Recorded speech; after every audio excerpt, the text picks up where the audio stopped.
Good morning, ladies and gentlemen. Welcome back to my channel. With that said, I have some interesting roommate stories for you guys to listen to. And if you guys do enjoy, please leave a like, comment, and subscribe. And as always, enjoy. When Amanda first answered my room for rent ad, she seemed totally normal. An art major who was new in town into indie music and bike rides, like me. Her vibe was warm and upbeat. As we did the walkthrough, admiring my funky exposed brick loft downtown, Amanda loved it all. The glittery mural I hand-painted in the extra bedroom, my jumvelope houseplants, the sunset view with peaks of the train yard clacking away smoothly. We hit it off right away, chatting as she filled up the paperwork. Before Amanda left with the spare keys, we even exchanged music recommendations, promising to grab coffees and explore our new creative synergy. Soon I was pretty pumped to welcome this quirky, artsy soul into my happy little live-work sanctuary. A few weeks later, I came home exhausted after backpacking overseas with some college pals. Couldn't wait to distress, enjoying my own comfy space again. But when I unlocked the door, hauling my duffel bags, something seemed off. Nothing major was disturbed. Just a strange energy. I couldn't place it at first. Had Amanda already decorated the spare room or something? When I was away, I wandered curiously towards her closed door, expecting bold paint colors or mini installations based on her fun personality. But as I drew closer, I slowly realized the vibe seeing from her room. It wasn't creative excitement. It almost felt ominous. The air felt heavier around her doorway, as if absorbing pain or anger. Somehow really weird and definitely unsettling. But hey, we all had bad days, right? Maybe she just needed a warm welcome home. I nudged her door open, gently. Knock, knock. I'm back. The sight made my words freeze mid-sentence. Amanda sat facing away, rapidly sketching anguished figures. I couldn't quite make out, but surrounding her were shadowy piles of men's watches, glinting goldly, stacks of unfamiliar gold rings, bulging wallets flung open, revealing a stranger's faded photos. A backpack slumped nearby, dripping some dark substance onto the hardwood. My mouth went dry as Amanda turned slowly to face me. With a startling intensity, her voice sounded raspy and hollow. She glanced sideways at the weird hoard spilling over around her. Don't worry about the mess. I was just sorting through some old stuff. Been healing through art to process it all, but it's really good to see you. Her vaguely on the words clashed against Amanda's warm aura. I remembered, and they certainly didn't explain this deeply creepy stash that clearly belonged to various unknown men, now haunting my home. Somehow I managed a thin smile, not reaching my petrified eyes. I'm glad you found inspiration. Just wanted to say a quick hello. The words tumbled out robotically as I inched away, every instinct screaming, stranger danger, about this Jackal and Hyde art student, invading my place. I had to get to the bottom of a man's bizarre burgeoning collection, and who these poor men were, missing wallets, rings, watches, that still licked angrily from that unsettling of personal effects. None of it made any sense. Why would a sweetheart chick be harboring someone else's disturbingly intimate possessions? Without explanation, I didn't feel safe sharing space with this weird stranger until I uncovered the truth later that night. I searched Amanda's name into the online housing portal where we initially connected. Then my blood truly ran cold. 0 search results popped up.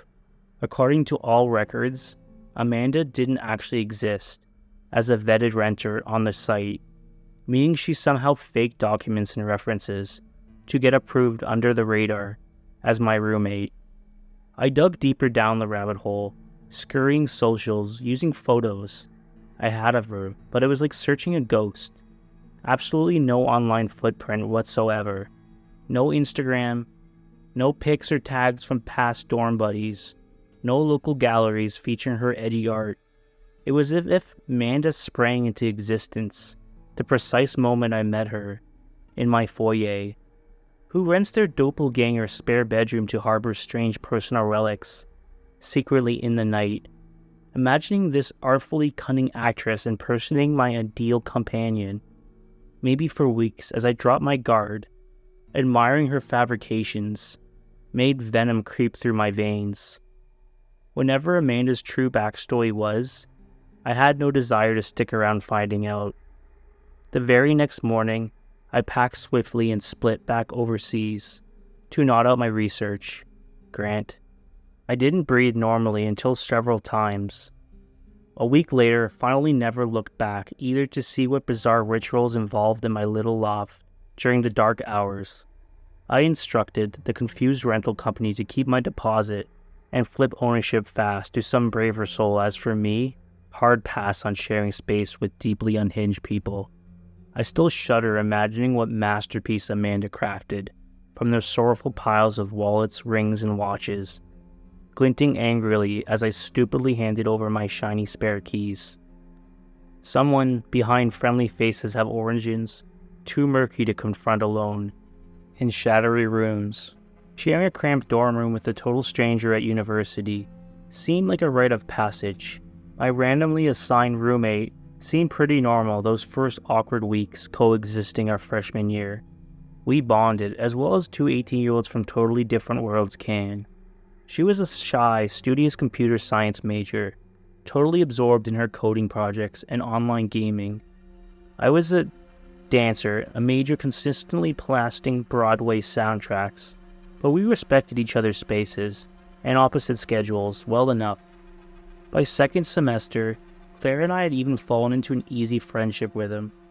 We chat or grab meals casually between our opposite campus lives, intersecting occasionally in that small dorm room space each night.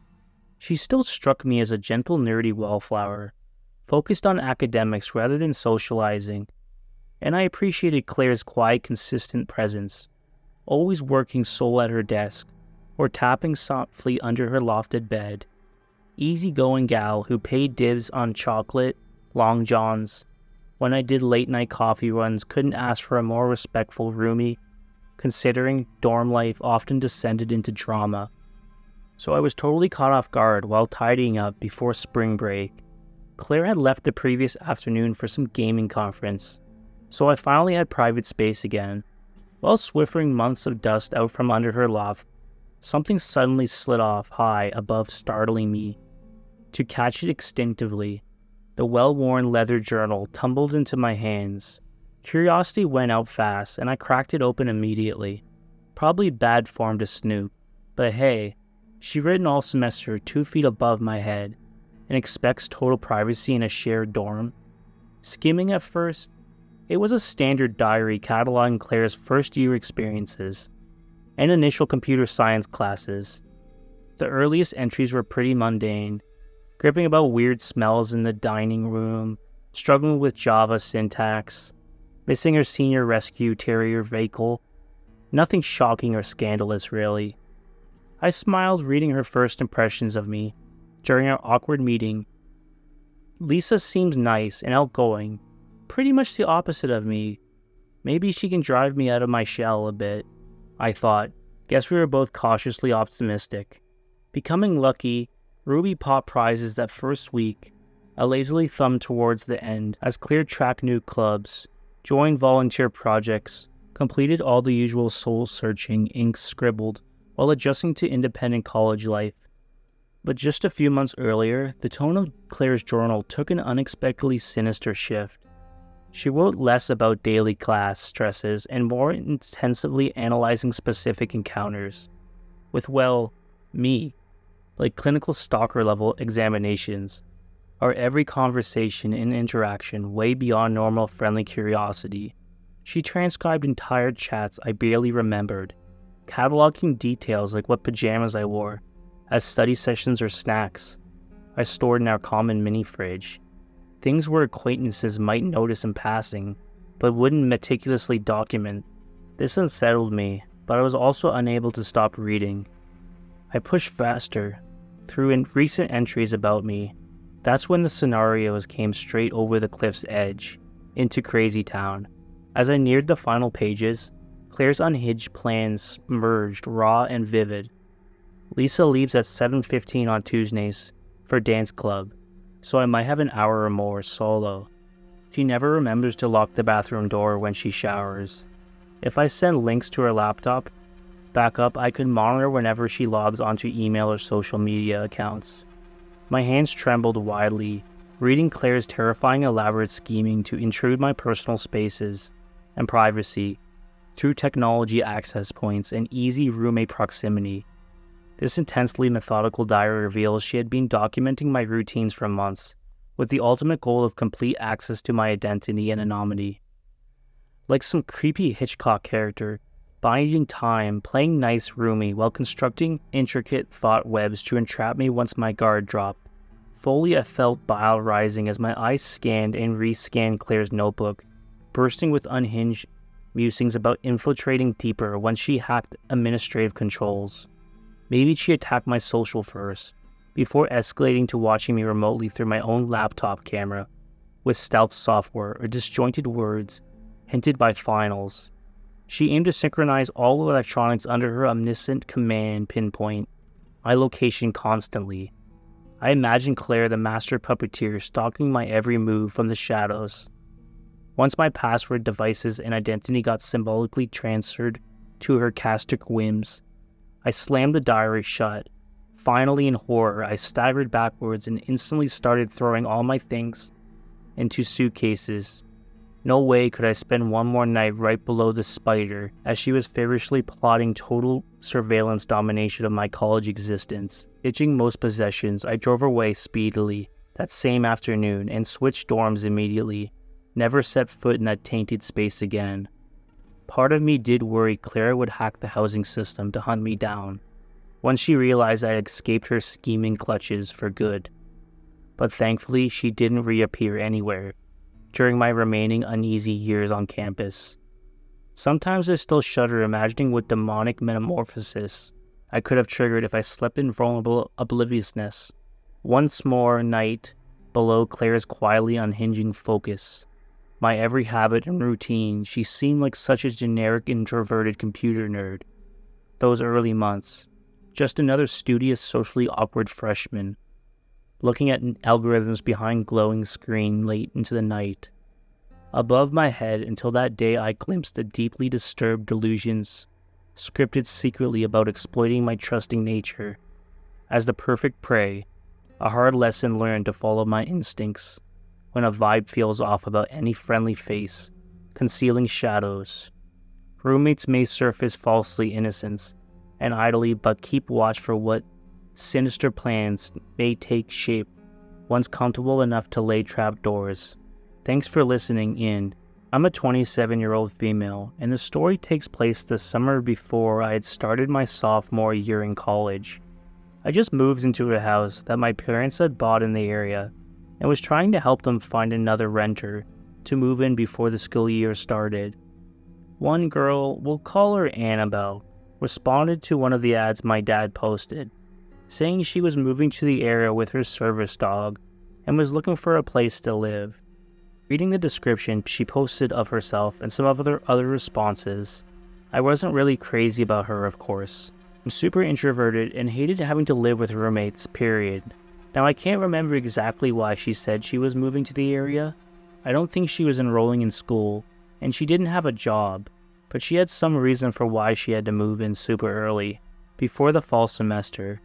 I didn't really mind that part, as I didn't have a job at the time or any summer classes, and she was really easy to talk to.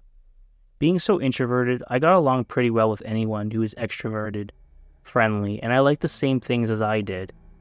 As things progressed though, there were some red flags. The service dog Annabelle brought was the cutest little chihuahua I had ever seen. Annabelle said she was supposed to alert her whenever her blood sugar dropped or low or spiked, and could even alert other people as well. The thing was, the dog never once alerted Annabelle or anyone else. In fact, the dog mostly seemed overly jumpy and at certain times even scared of Annabelle. I don't think too much about this at the time, not knowing too much about service dogs or chihuahuas. I figured they may be just jumpy breeds. I had asked Annabelle why she was never alerted by the dog, and she said her sugar levels mostly drastically changed early in the morning and late at night, times that I was usually asleep.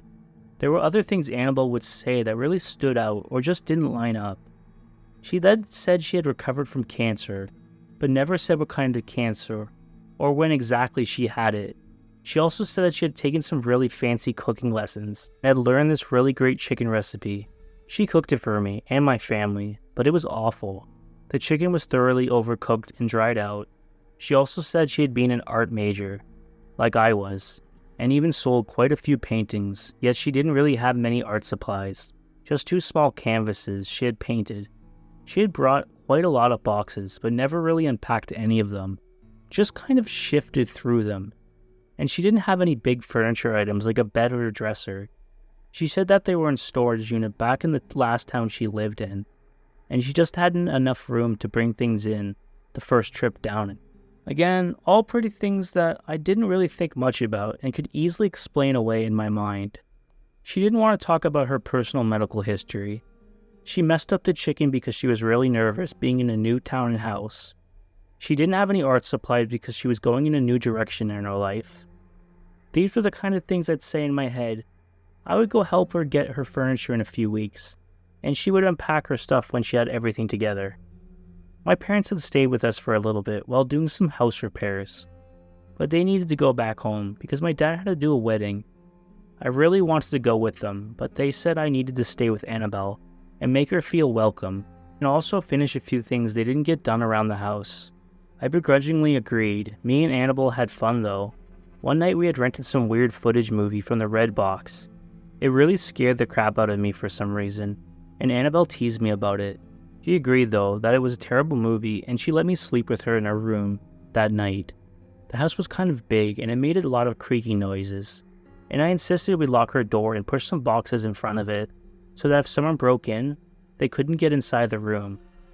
I felt kind of stupid but also safe that I had someone staying with me. We also did make the trip to her storage unit. Sort of.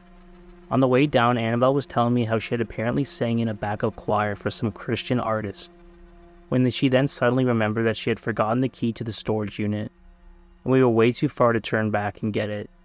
So we decided to go to IKEA and Goodwill instead. I was pretty pumped about going to IKEA because I have never been. I did happen to notice though how much Annabelle was spending and how she was charging everything to credit cards. She kept encouraging me to spend, but I only had like $214 to my name. So I was like, no, that's okay. Things got a little stranger from then on. We had taken some really cute pictures with Annabelle's dog, with these cute little chew toys. I went one day to go look at them on her Facebook page, but I noticed she unfriended me. Again, I brushed it off, thinking maybe she just decided to make her social media life a little more private. I had been reading the Diary of Anne Frank during this time as well. Annabelle noted how good of a book it was, and that it was also one of her favorites. Well, the book then goes missing in the next couple of days, along with a few other random items. I was a very messy person at the time, and I figured I just misplaced the book and other items, and I thought they'd just turn up in the next couple of days. But they didn't. I ended up going back to my hometown for about a week for my birthday. I was nervous about leaving Annabelle alone in the house at this point, because my mind was starting to put together the pieces that something was definitely not quite right there, and my parents had some concerns as well. I really wanted to go see some of my friends for my birthday, so I went ahead and left though, hoping everything would be okay when I got back. Well, it wasn't. I came back to the house with my dad and sister and everything seemed fine. Nothing was completely destroyed, but Annabelle seemed really on edge and jumpy that we were back. So the next day, I was helping my dad do some work in the garage when I noticed there were some new boxes in the back of Annabelle's car. Being nosy, I took a closer look. I then saw it was a box of canvases. It was my box of canvases. She had actually painted over the yard I had done and then stuffed them in the back of her car. I was furious. I wanted to confront her right then and there, but for some reason, my dad convinced me to wait until the morning. That night, he had parked his truck behind her car so she couldn't leave in the middle of the night. I half expected her to try, and I figured that was why she became so jumpy. I kept looking out my window all throughout the night, unable to sleep, and just wanted to catch her if she had tried to stuff anything else in her car. When I did finally confront Annabelle, she acted totally surprised and shocked. She said that she would get the painting out of her car, and then prove they were hers. She went in the house to get her keys, but claimed she couldn't find them. I then went upstairs to go have her look for these missing keys. I found them in a room in a box where she told me not to look, because there was no way they'd be in that box. And what do you know? I also found another one of my canvases stuffed in her backpack. While we were searching, obviously, the canvases in the car were mine as well. Annabelle had finally run out of lies. We asked her to leave, and she begrudgingly did so. I think I ended up calling the cops a few days later to see if I could press charges, after realizing a few more things had gone missing. But since nothing super expensive had gone missing or was destroyed, they didn't really seem to care, and they acted like it was bothering them for calling. I did end up getting past 2 credit notices for Annabelle for the next 6 months until I guess she finally changed her address. Or sent back enough of them that they finally got the picture that she didn't live there anymore. Now the story may not be super suspenseful, but it still kind of freaks me out, and I was willing to loan myself a room with a girl that I barely knew, who turned out to be a thief and a pathological liar. I really hope she's doing better now, and she got the help she needed, but I truly hope we never meet again, and I'm so glad I'm no longer living with any roommates. Hope you guys enjoyed those stories, and if you guys did, please leave a like, comment, or subscribe, and as always, stay